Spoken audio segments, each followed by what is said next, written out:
Greetings and salutations, friends, and welcome back to more Warhammer 40k lore. Well, today we're going to have a look at another faction of the God Emperor's most holy Inquisition. The most correct and good guy of all the Inquisition factions, in fact. The one that understands more so than any what must be done and shirks not from their duty. The Monodominants. They believe, nay, they recognize the inalienable truth, the self-evident fact that the galaxy and everything within it belongs to humanity, and humanity alone. All others, be they vile xeno spawn or despicable heretic, can never match the purity and the innate superiority of the human race, and must, therefore, for the good of the galaxy, be wiped out of existence. This extremely correct opinion, of course, places the Monodominants firmly in the Puritan camp of the Inquisition, though many might argue that it actually sets them apart as a far more radical faction than their otherwise, theoretically, technically, mainstream ideals might suggest. For whilst, of course, the Imperium at large lives theoretically by the same values as the Monodominants, all too often reality and context interfere to make such an ideal world impossible. The Imperium today habitually ignores xenospecies within its borders, which is, of course, the entire galaxy. It habitually allows them to continue existing. Sometimes it even trades with them or tacitly approves of their continued breathing in the humans' galaxy. The Imperium is also far too lax when it comes to its definition of mutant for the Monodominants' preference, allowing abhumans and even variations on the Imperial cult, many of which the Monodominants would consider to be outright heretical, to continue to thrive within the Imperium. Some are even officially sanctioned and allowed. And of course, those elements of imperial society that allows the Xenos and the heretic to continue to exist always have their reasons, their excuses. Oh, we can't wipe out the Tau because it would require too much resources. It is too large a bother and would cost too many men, too many ships, too many tanks, and too much time and effort. Oh, we can't hunt down the Eldar craft worlds because finding them is difficult. And even if we could find them, exterminating every last knife ears aboard it too would be a challenge. Oh, we can't simply burn entire planets at the slightest hint of gene stealer infection because we need the produce of that world. Oh, we can't just go around executing people for having one finger too many. All excuses, of course. But whilst lesser men might hide behind such equivocation, the Monodominants do not. Any hint of deviation, any hint of heresy, any hint of Xenos involvement or influence is met with the one and only punishment fitting of an enemy to humanity. Death.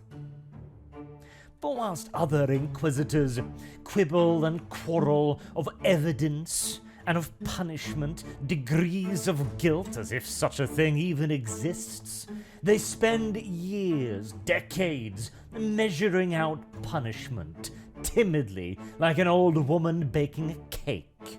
No wonder the Imperium does not have the resources, the time, or the effort to spend on subjugating the alien races when so many inferiors squander them all and time that most precious of all resources, when the only answer that matters, the only answer that brings humanity closer to its rightful place atop all others, is a short drop followed by a swift stop. This clarity of purpose occasionally bring the Monodominants into conflict with their fellow Inquisitors. In fact, I'd perhaps go so far as to say that the Monodominants are practically a faction all of their very own within the ranks of the Inquisition. As we've talked about previously, broadly speaking, you can divide the Inquisition into the Puritans and the Radicals. The Puritans are those who hold to the imperial truth, its faith and its motives more closely, whereas the Radicals often find that to truly achieve the Imperium's overall objectives, one must occasionally paint outside the lines. But even the most fierce Puritan would look upon the Monodominants with a pinch of skepticism, as their absolute rejection of all forms of impurity can, on occasion, admittedly lead to some extreme reactions. Take Inquisitor Xavier Mendoza, for example. He was one of the very first Inquisitors, operating way back in the 31st millennium. After having seen the horrors of the Horus Heresy firsthand, he came to the conclusion that the Astartes were not human at all. They were agents of chaos, whether they knew it or not, and inevitably they would turn against humanity, for they themselves were not a part of humanity. He made it his life goal to exterminate the Space Marines. And one of the chapters he elected to start with was a then recently founded chapter known as the Black Templars. Through various hearings, he succeeded in finding 30 of their number guilty, and had them burned alive in ritualistic cleansing rituals. As news of this spread ever further and began to endanger the Imperium's relationship with its new guardians, particularly those of the Imperial Fist Persuasion, whose company still guarded the walls of terror, of course, something needed to be done, clearly. And Inquisitor Xavier Mendoza was found dead in his private chambers shortly thereafter. Accidents do happen, after all, even aboard Space Marine strike cruisers. Others would argue that the absolute conviction of the Monodominants lead them to squandering opportunities. They say that they are bulls in a china shop, hammers when a tweezer might be more appropriate. And certainly their unstinting dedication to duty has on an occasion or two led to some more extreme actions. There have been cases of entire worlds condemned to exterminatus at the merest hint of heresy. There have been planets where heretical activity has since been uncovered, where Monodominants moved in, mobilized the Imperial Guard and PDF regiments to cleanse entire cities, towns, villages, and hives, sometimes declaring the world now purged and then passing on, having in their haste failed to consider that the other, more surreptitious elements of the enemy might see the sudden mobilization of hundreds of thousands of armed men as a bit of an indication that it might be time to go underground for an extended period. And yes, on occasion such criticism does contain an ounce of objectivity, it is true. Sometimes an investigation is better suited to those with more flexible moral compasses, those who have no issues making use of the weapons of the enemy. Subterfuge, stealth, infiltration, intelligence gathering. But the hammer has its home as well. The criticism often revolves around how unsubtle these mass purges are, but the unsubtlety in and of itself can be as potent a weapon as any deep investigation. Sure, once out of 10 times you might be able to uproot an entire cult from the very, very bottom to the very, very top. And such remarkable achievements should of course be celebrated, but is it not better to not allow the rot to ever take root to begin with? Consider, for example, the actions of Rikers. Many a small mind may point to him and say, there goes a truly ineffective Inquisitor. What does he do besides instill fear and terror in the general populace? What does he do but torture and bother the common man of the Imperium? Surely such constant inconveniences and false justice does more to breed an acceptance of chaos than anything else. Some of the more forthright amongst their numbers might even suggest that he's doing it almost on purpose. That he is doing this to create heretics, to imbue those wronged with a sense of injustice that can only be avenged by turning to darker corners altogether. But I say, look more closely at Rikers' actions. His entire raison d'etre is to travel from world to world and set up mass impromptu courts in local communities, cities, towns, hives, even small villages. Nothing is too tiny, nothing is too insignificant for his attention, where the populace of the place may then come to him and report on their neighbours, their friends, their family, their loved ones, their hated ones, anyone and everyone. Rikers is open to hearing every accusation and investigating them all thoroughly. For who know better the signs of corruption than those who live with it day by day? Whom better to point out the cultist in their midst than those who see them every day? Now, sure, petty squabbling, disagreements, rivalries, enmities occasionally rear their ugly heads in these popular people's courts as well. A man in deep debt to another might use this as an opportunity to get rid of the man he owes. Entirely possible.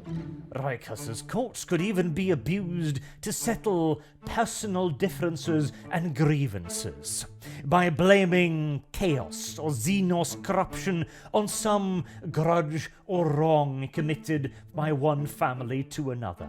This too happens. There are far, far too many sinners hiding amongst the good, honest people of the Emperor's servants, those who would wish to use an Inquisitor for their own goods. These people, too, are guilty, and will be judged just as fiercely when their misdeeds come to light. Again, some Inquisitors might point to this as a flaw, but I say nay. It is merely another demonstration of how desperately needed these people's courts are. No true imperial servant would bear false witness against a fellow servant of the God Emperor Most Holy. He would understand the sin inherent therewithin. If there is a weakness in this system to be abused, it is merely evidence of yet further failings. Only when the community has been properly purged of all its lacks, its impurities, will Rikers move on to the next. And this time, perhaps his reputation will precede him. Perhaps this time, the populace will think twice before sinning against their fellow man. And those guilty of graver still misdeeds know that if the Imperium is willing to punish so harshly for such minor misdeeds, they certainly have no hope of respite, no hope of hiding. Their neighbors will turn them in, if their friends and family doesn't get to them first. For you see, again, Rikers' courts are not so unsubtle, not so sledgehammer-like as his detractors would have you believe. They are tools of control, of reputation management, and of just fear. For you see, humans, despite their obvious superiority to all other creatures, are, like all living things, vulnerable to temptation, and they must on occasion be reminded that there are consequences for one's actions. And speaking of accountability, we have mentioned on previous occasions that the only thing that can bring an Inquisitor to justice, when such a thing is required, is another Inquisitor. This is seen as another example of the weakness of the Inquisition by the Monodominants. When a radical is revealed to be a radical, that is all that needs to be said. For to cavort with any of the forces of the enemy, chaos or xenos alike, is to violate the Imperium's clear-cut and absolute edict to exterminate them all. Any degree of radicalism is far too much, and any argument against this is nothing more than an admission of guilt. Many Monodominants commit significant time out of their busy schedule of mass murdering xenos and hunting down heretics to weed the Inquisition's own garden. Now, of course, there are many various subsects of the Inquisition that can be considered more or less radical, and thus in turn more or less actionable against. Normally, an Inquisitor can only be judged after a lengthy tribunal of his peers, but as most Inquisitors are a law unto themselves, this proceeding can be made away with so long as nobody ever discovers the corpse. And thus, since we of course live in a very dangerous and treacherous galaxy, many Monodominants take it upon themselves to ensure that various Inquisitors that they consider to be of a radical persuasion encounter difficulties whilst travelling the wilds of the Imperium. No doubt the Monodominants would love to view themselves as a bit of the Inquisition's own internal police force, though not recognized as such and condemned by many as, well, quite radical themselves. The Monodominants often do serve this role to a degree or another. There are, of course, those radical factions within the Inquisition that cross over any and all lines, to the point where a simple condemnation is no longer really enough. There are those who belong to factions so extreme, who pursue goals so obviously not in the interest of the Imperium as to be immediately condemned, and thus free targets for anyone interested in bringing them down. Some Inquisitors even going so far as to specialize in this sort of action. Take, for example, Covenant. He is an Order Militants Inquisitor that has taken particular issue with a band of Herusians. Very radical Inquisitors that believe that maybe, just maybe, Horus had a pretty good idea going for a while there. Once more, we'll get to the Herusians eventually, but suffice to say, their plans are considered pretty goddamn bonkers, even by those elements of the Inquisition, like the Plutonians. And if you make a faction willing to deliberately possess space marines with demons so as to imprison them within their flesh for eternity, start wondering about your allegiance, you've probably gone a bit too far. Incidentally, we covered the Plutonians not that long ago on the channel, so do go check them out as well. But anyways, the Herusians were followed rather mercilessly by Covenant, Though he failed to catch up to them in the end, he has most certainly not given up his pursuit. And considering his rather extensive track record of bringing fellow Inquisitors to justice, there is every possibility he is going to succeed yet again. Now, Covenant is another interesting example. The rather famous Inquisitor Gregoreisenhorn once said that it is the fate of all Inquisitors to start out as puritanical radicals. People who believe that the puritanical way is the only way to do anything. That the God Emperor's vision for the galaxy is already perfect and true, and any deviation from it is nothing more than the vilest form of radicalism. But over the years, over the hardships, after the trials, the difficulties, and the many challenges of inquisitorial life, even the most strident, the most zealous of Puritans will start looking for a shortcut or two, thus beginning the long and inescapable descent into proper radicalism. And Gregor may very well have a point here, but there are exceptions. If anything, Covenant was considered to be a youngster, an upstart, brought up for the simple reason that so many of his peers were, well, dead, as he was one of many Inquisitors promoted to the position after the Second Tyrannic War, which left a great deal of Inquisitors no longer breathing. In his passion to prove himself, he elected to root out corruption where it could do the most damage, and where it was the most difficult to find and prove. Within the God Emperor's most holy Inquisition. Many thought he was simply going off the deep end, and that very soon he would come across an Inquisitor that he couldn't deal with, and that thus the problem would be solved by itself sooner or later. But that Inquisitor never arrived, and more interestingly as well, a Covenant tended to have a very good nose for which Inquisitors to persecute. As in a faction oft accused of punishing the guilty right alongside the innocent, Covenant's track record is pretty damn good on that account. And just like with the Witchfinder trials we talked about earlier, well, the purpose of them is in many ways simply to spread awareness. One could easily argue that Covenant is simply doing the same thing, but on a different scale, and with a very different echelon of imperial society in mind.